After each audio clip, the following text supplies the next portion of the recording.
السلام عليكم، ازي حضراتكم عاملين ايه؟ فيديو جديد مع بعض من فيديوهاتنا ما تقلدش الأجانب.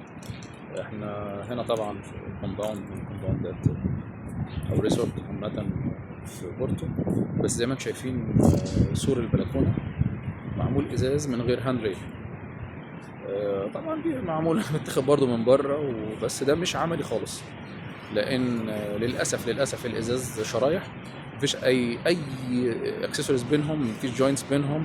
الموضوع كله اعتماد على ان الموضوع فيكسد فري، وطبعا الازاز ما ينفعش يتعامل معاه كده، لان لو اي خبطه غلط لا قدر الله طفلين بيجروا ورا بعض واحد زق التاني الازاز هيتكسر والاثنين هيترموا من البلكونه للاسف.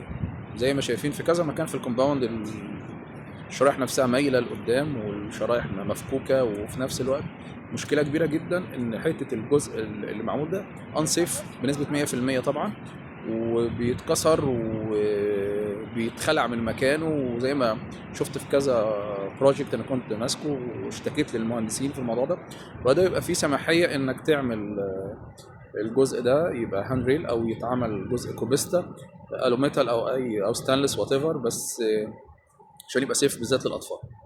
فما تقلدش الاجانب، وفيديو جديد مع بعض ازاي تشطب شقتك ما تقلدش الاجانب. سلام.